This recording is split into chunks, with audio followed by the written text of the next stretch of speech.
Hi guys, back again. Hopefully, gonna finish the rest of the book. We have 3 chapters left. We're on chapter 8. It's called The Game of a Lifetime. Seriously, said Jack. Yes, said Annie. But what about our mission? Getting into the banquet? Meeting the players, said Jack. Right now, this seems more important, don't you think? Said Annie. Jack looked at Roberto's sad face. He thought about the boy's kindness and his happy excitement at the stadium. Yeah, he said. Yeah, it does. He turned and yelled at Miguel. We'll play, but all of us. Or none of us. Oh, okay, Miguel said reluctantly.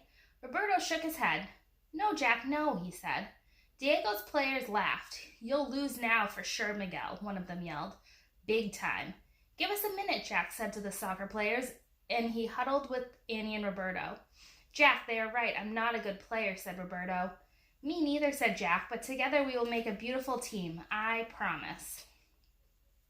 Listen, Roberto, said Annie, we'll use magic from Merlin, the magician of Camelot, and make a wish. To play like Pele? Finished Jack. Magic? Said Roberto.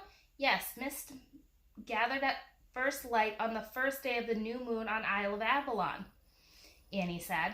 Roberto shrugged. Okay, he said. Are you guys playing or not? Miguel shouted. We're playing. Jack yelled over his shoulder. He pulled the cork from the bottle and breathed in Merlin's magic mist. He smelled oranges and cinnamon and cedar.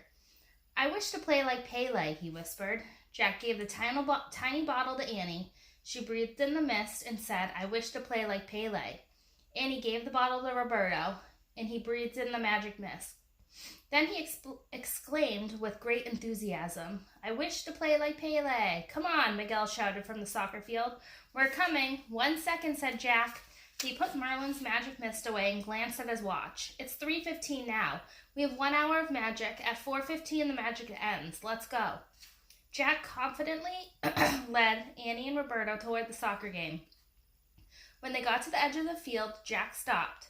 Off with the shoes, he said cheerfully. The 3 of them slipped off their shoes and socks to be like the other kids.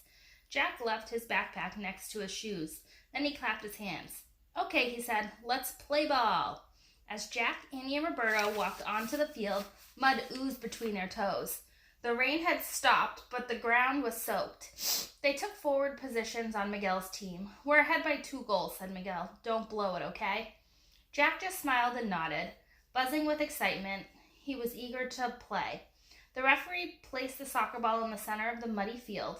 A kicker and another teammate from Diego's team stood near the ball. On the other side of the center line, the opposite team glared at the 3 forwards. But Jack wasn't worried. He grinned back at them, eager for the game to start. The referee on the dusty sideline blew a whistle and the second half of the match began.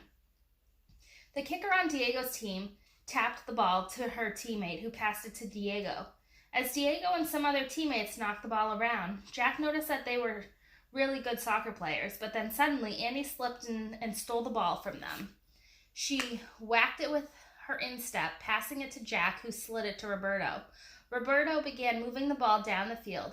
As Diego's defenders moved in, Roberto changed pace from slow to fast, slow to fast. The ball seemed glued to his feet until he fired the shot and drove it like a missile into the net.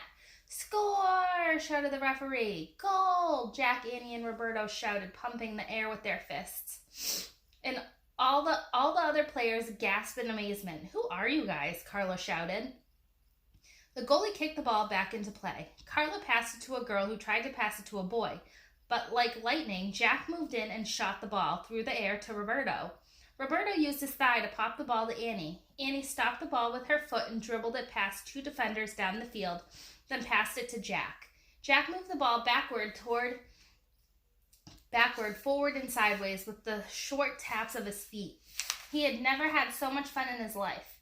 He felt as if his feet could do anything. He saw Roberto across the field and kicked the ball to him, passing it over the heads of the defenders. Roberto gave the ball a leaping header, sending it to Annie. Annie trapped the ball on the ground, then ran with it, keeping it close.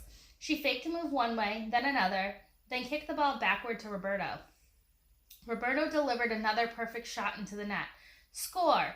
Goal! Jack, Annie, and Roberto shouted, pumping the air with their fists. The goalie kicked the ball back into play. The opposing side started the ball down the muddy field, but Jack moved faster. He intercepted it and passed it to Annie. Annie sent the ball back to Roberto, who scooped his foot under the ball and popped it over a group of players right to Jack. Jack outjumped 2 defenders and hit the ball with his chest, sending it down the field. Roberto sped after the ball, stole it from 2 players, and gave it a swift kick right into the net. Goal! Jack, Annie, and Roberto shouted, pumping the air with their fists. Goal, echoed the kids on Miguel's team and Diego's team. All the players seemed to be enjoying the work of the beautiful team of Jack, Annie, and Roberto. As the game went on, everyone was playing real well. But Diego's players were no match for Jack, Annie, and Roberto. The 3 of them were like a goal-scoring machine. Hearing the shouting and cheering from the soccer game, people left their porches and yards and hurried over to the match. The spectators watched Jack and Annie and Roberto move like dancers, making low free kicks, low-range kicks, and leaping headers. They watched them hit the ball with their right and left feet, their foreheads, their chests, stomachs, and thighs. They watched them dribble the ball down the field by tapping it with both feet and send knuckleballs zigzagging across the dirt into the net. In the final seconds of the game, everyone watched Jack execute a perfect bicycle kick. Like an acrobat, he threw his legs up in the air and kicked an overhead ball to Annie, who sent it on to Roberto, who shot it past the goalie into the net. Score! All the spectators and all the players and even the referee pumped their fist into the air and screamed goal.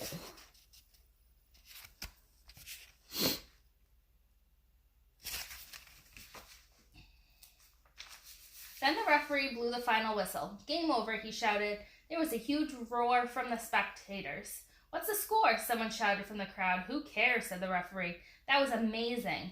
All the players from both teams had big smiles on their wet, dirty faces. They were slapping each other on the back. Miguel and Diego picked up Roberto and carried him on their shoulders. Other players gathered around Jack and Annie, asking for their autographs. A teenager took pictures of them with her instant camera. An old man shook their hands, saying, "You 3 are the beautiful team." In the middle of the noisy celebration, Annie shouted to Jack, "What time is it?" 5 minutes to 4, he said, glaring at his watch. "We'd better go. Remember Coney Island and the Thebes?" said Annie. "Oh yeah, definitely," said Jack. On their last 2 missions, they found themselves in big trouble when their magic hour of greatness had ended. Jack and Annie turned to Roberto, who was now holding a toddler posing for the camera. After the picture was taken, Jack leaned close and said, "We have to leave fast before the magic wears off and we turn into our regular selves." "Okay," said Roberto. He gave the child back to her mother. "Let's go to the city, but I warn you, they will all follow us." "Then let's go while we're still great athletes and runners," said Annie. The 3 of them turned back to the crowd and waved bye. Jack, Annie, and Roberto said, backing up. Everyone shouted at once, "No, wait! Don't go! Stay! Stay!" "Sorry, but we have to go," said Annie. "Thank you so much for letting us play." Jack grabbed his backpack. All 3 grabbed their shoes and socks. "Run!" yelled Roberto. And they all took off running from the soccer field. Kids from both teams ran after them. The kids were all shouting, "Stop! Come back! Join our team! Join our team!" But the beautiful team kept running, using their magic skills. They jumped barefoot over a crumbling stone wall and leapfrogged over a row of garbage cans. "Wait, don't leave us," the soccer kids kept chasing after them. This way, Roberto led Jack and Annie down an alley and out to a dirt road. The 3 of them ran between rows of cinder block buildings. They zipped around a maze of sheets and towels hanging on clotheslines. They jumped over potholes and smelly garbage. As they kept running and leaping, Jack felt as if he was flying. He felt agile and light-footed. Then suddenly, Jack felt heavy and clumsy. Out of breath, he slowed down and came to a stop. Annie and Roberto did the same. Covered with mud, the 3 of them collapsed onto the ground. I can't run anymore," Jack said. "Me neither," said Annie. "I'm dead," said Roberto. Jack looked at his watch. 17 minutes after 4, he said breathlessly. "Our magic hour is over." Chapter 9, Goal. "So now we can just be our old selves again," said Roberto, panting. There were no signs of the soccer kids. As Jack looked around, he saw a newspaper stand in an outdoor cafe. "Hey, are you guys as hungry and thirsty as I am?" he asked. "Yes," Annie and Roberto said together. Jack pulled some pesos out of his backpack. How are we doing here, he said. He showed his money to Roberto. Do we have enough for tacos and bus fare too? Roberto nodded, grinning. Perfect, said Jack. Let's grab a bite. Then Annie and I have to find a big banquet in the city. Really? Do you not need to wash up first? Asked Roberto. Oh yeah, Jack sighed as he looked at his mud-splattered clothes. Let's worry about that after we eat, said Annie. The three of them stood up and headed inside the cafe. A heavy-set woman with brown skin and gray hair was frying food behind a counter. A couple of teenagers were putting coins in a jukebox. Loud music started to play. 3 taco plates and 3 lemonades, please, Roberto said to a woman behind the counter. She nodded and put food on 3 plates. Then she brought the plates to the table and set them down. Soon she delivered 3 tall glasses of pink lemonade. Jack, Annie, and Roberto dug hungrily into their food. Jack gobbled up the tacos, filled with tomatoes, chilies, and cheese. He ate a big serving of black beans and yellow rice and gulped down his lemonade. Roberto, you scored lots of goals today, Annie said, her mouth full. Yeah, your feet move like lightning, said Jack. Roberto laughed. You two made me look good, he said. You passed the ball to me every chance you got. That's called teamwork, said Annie. Yes, it is, said Jack. Someone called us the beautiful team. Right, said Annie. She raised her arms above her head. Yay, beautiful team, she exclaimed. Roberto laughed. You have a good enthusiasm for soccer, Jack and Annie, he said. Enthusiasm is everything. Jack smiled. Right, and now I have enthusiasm for eating this food, he said. Me too, it's so good, said Annie, taking another bite of rice and beans. Hey, Jack, where did you get that ring? Asked Roberto. It looks like it's on fire. What? Said Jack and Annie together. They both looked at the ring on Jack's finger. It was flickering with light. Oh, man, whispered Jack. Annie's eyes grew huge.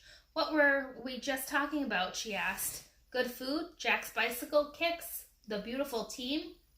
Enthusiasm, said Roberto. I said enthusiasm is everything.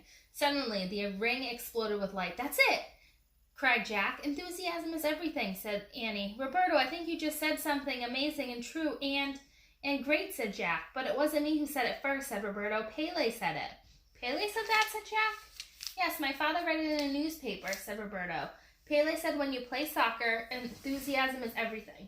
Okay, that's it. We just accomplished our mission, said Annie. We can go to Camelot now, said Jack. They both shot their arm into the air and shouted goal.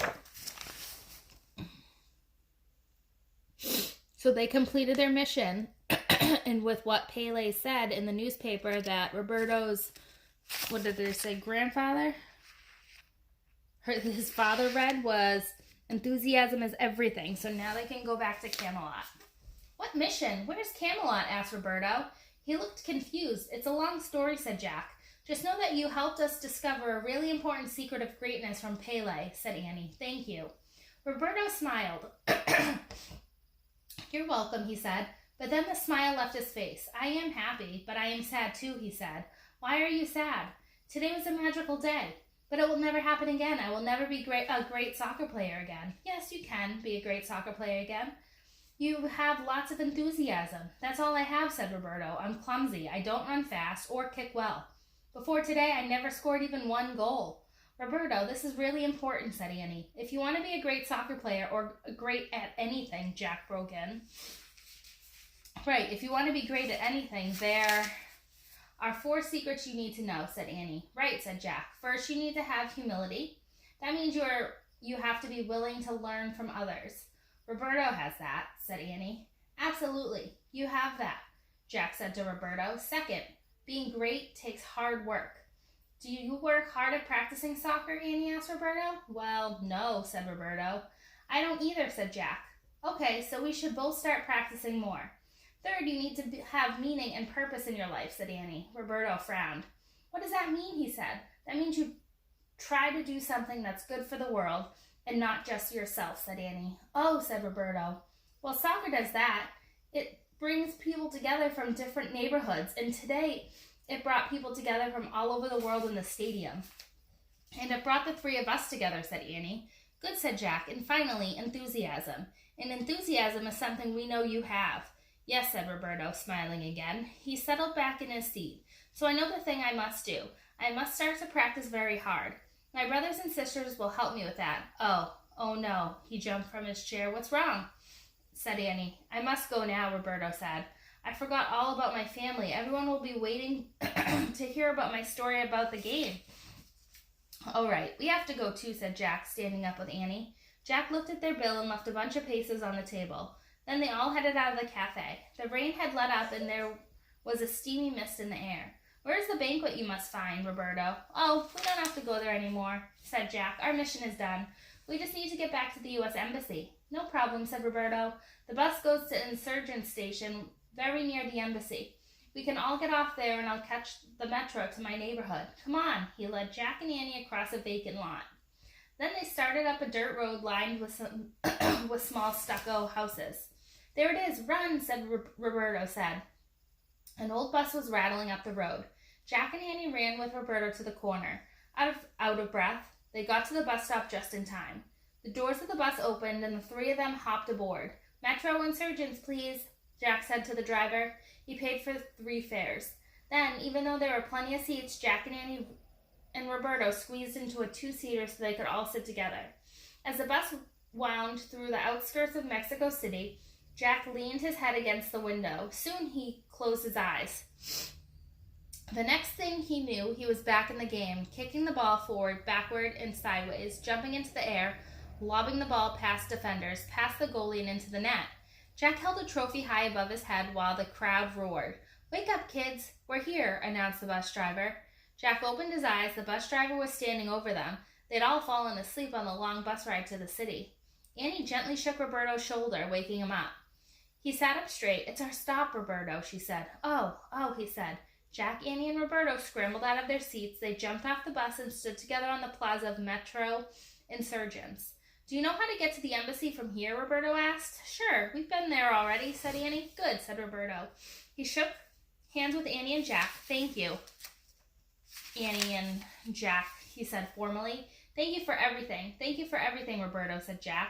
Happy birthday forever, said Annie. Roberto flashed his beautiful smile. He waved and then he turned and hurried into the metro station. What a great kid, said Jack. Yeah, I wish he lived in Frog Creek, said Annie. Me too, said Jack. Well, ready?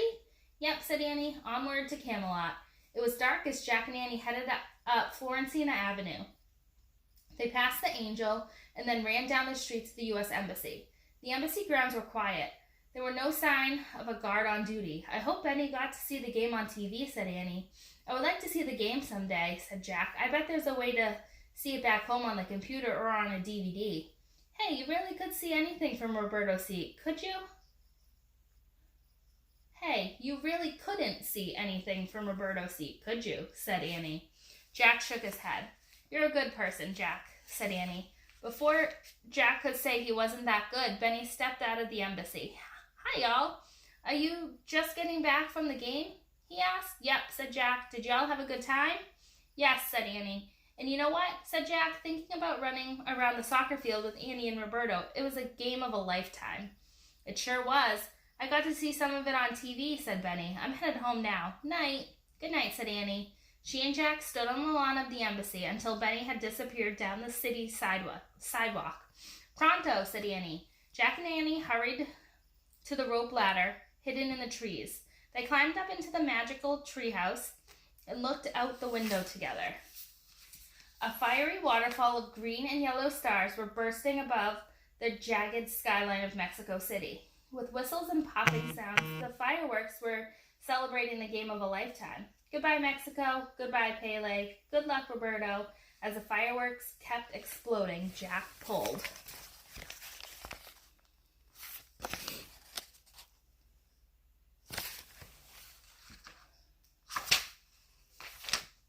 As the fireworks kept exploding, Jack pulled out his pencil and notebook, knelt down on the floor, and added the fourth secret of greatness to their list. Enthusiasm. Good, said Annie. Let's take our list to Camelot now. She picked up the scroll lying on the floor and pointed at the word Camelot in Merlin's note. I wish we could go there, she whispered. A blast of light, a roar of wind, a rumble of thunder, and they were there. Chapter 10. Candles in the Forest. Golden light flooded the treehouse. Jack and Annie looked out the window. It was early evening. The magic treehouse had not landed in a tree. It had landed in a small clearing in Camelot Forest. All around, thousands of lanterns hung from oak trees. Their candle flames shone on knights in gleaming armor and ladies in cone-shaped hats with flowing veils. Jack couldn't speak. Even Annie was speechless. Morgan Le Fay stepped out from the crowd. The enchantress librarian was dressed in a long red velvet gown. Her white hair shimmered in the candlelight. "Welcome back, Jack and Annie," said Morgan. "Thank you," breathed Jack. "I'm sorry we're so dirty," said Annie. "We just played a tough game of soccer." "You look wonderful to us," said Morgan, smiling. "All of Camelot celebrates your return. 52 times you have traveled to faraway places in the magic treehouse. 52 times you have proven your courage and kindness under the most difficult of circumstances. It is a magical number, the same number as there are weeks in a year." Carrying his staff, Merlin the magician stepped forward and stood beside Morgan. "Jack and Annie, I heard stories of your adventures long before I met you," he said. "I could not believe two children would venture into lands of dinosaurs, castles, ancient Egypt, and pirates and return unharmed. You even outsmarted me when you saved Morgan from a spell I had playfully put her under." Morgan gave Merlin a look. Then she turned back to Jack and Annie. "And we had fun, didn't we?" she said. "When we journeyed to the time of the ninjas, the rainforest, the ice age, and the moon?" "Yes," said Jack, "and I had fun when we solved your 4 riddles," Annie said breathlessly. "On the coral reef in the Wild West, on the Serengeti plain of Africa, and in the Arctic. And when we became master librarians," said Jack, "and rescued the 4 ancient stories from Rome, China, Ireland, and Greece. And when you freed me from a spell," said a voice from the crowd. "Woof, woof." "Teddy," said Annie. The firelight shone on the young sorcerer's towels, red hair as he stepped forward. "Remember when I was a dog?" Teddy said, grinning. Jack and Annie laughed and nodded. "And we escaped the Titanic," said Teddy, "and the buffalo stampede, the tiger in India, and the forest in the Australian outback." "Yes," said Jack and Annie. "And do not forget how you saved His Majesty from despair," said a woman in a snow-white gown. A veil hung from a wreath of blue flowers around her hair. Standing next to her was a man in a purple tunic and a red cape. On his head was a simple golden crown. "Queen Ginevra, King Arthur," said Annie. "You brought me wisdom and courage from the American Civil War," said King Arthur, "and the Revolutionary War, a schoolhouse on the American prairie, and an earthquake in San Francisco. And then you discovered the secrets of everyday magic," said Morgan, "from the people of the first Thanksgiving, the gorillas of the cloud forest, William Shakespeare, and friends in Hawaii. And you saved the 4 treasures of Camelot for Merlin," said King Arthur. Merlin laughed. "Yes, you outwitted the dragons of the other world, the Raven King, the Sea Serpent, and the Ice Wizard," he said. "And do not forget when Teddy and I journeyed with you to the 4 beautiful cities," said a young girl. Her dark hair curled down over her shoulders. Her sea blue eyes shone in the firelight. "Ancient Baghdad, Venice, Paris, and New York," she said. Jack nodded. "Hi, Kathleen," he said shyly. "And thank you, Jack and Annie, for saving another from a spell too," said Kathleen. "On our mission in New York City." A white unicorn gracefully stepped forward and stood beside Kathleen. He lowered his head. "The wand of Dianthus helped you learn 4 secrets of happiness," said Merlin. "From Leonardo da Vinci, Basho the poet, the deep sea, and best of all, from this little one you brought me from Antarctica." The magician picked up a baby penguin that had been hiding behind his cloak. "Penny," said Jack, "and 4 creative geniuses of history. Thank you, too," said Morgan, "for helping them begin the path to giving their gifts to the world." "Mozart and Louis Armstrong," said Jack, remembering their friends, "and Lady Gregory, and Charles Dickens. And thank you for helping Teddy to undo the spell he accidentally cast on Penny," said Merlin. "He confessed all to us later.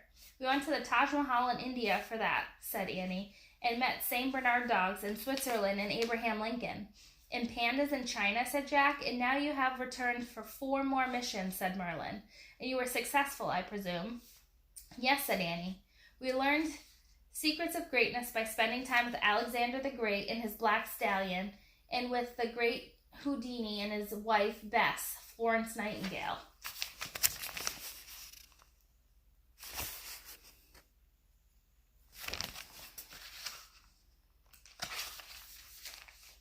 And finally, said Jack, from Pele the Great, he held out the notebook paper on which he had written the 4 secrets of greatness.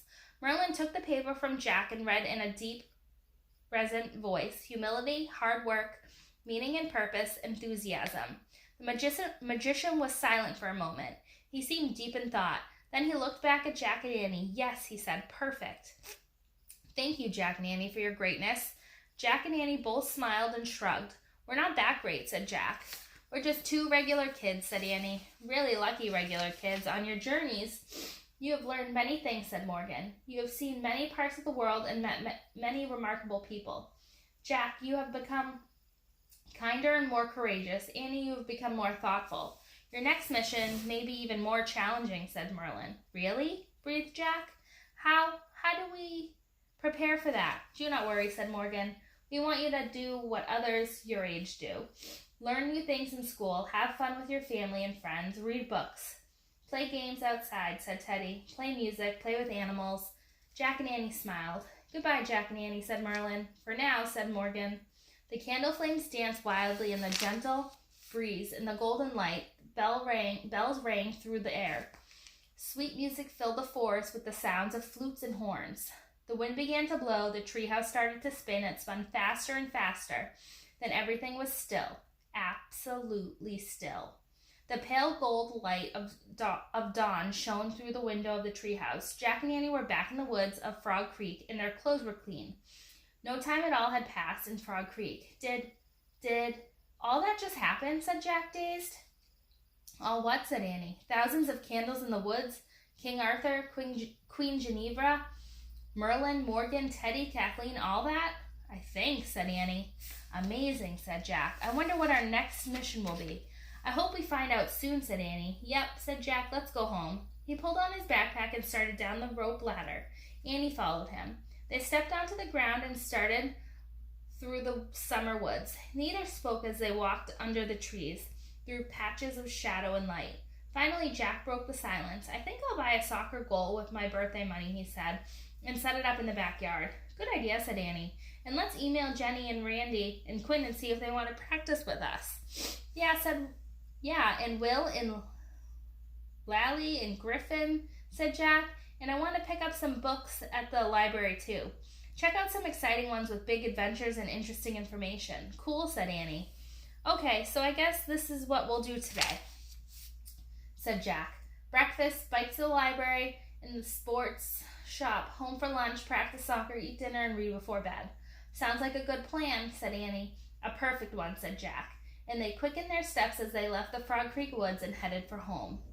Enthusiasm is everything. It must be taut and vibrating like a guitar string. Pele. And that's the end of Soccer on Sunday. And I'm excited to read another chapter book to you guys. Hope you're doing well, and I miss you. And I'm thinking about you all. See you guys soon. Bye.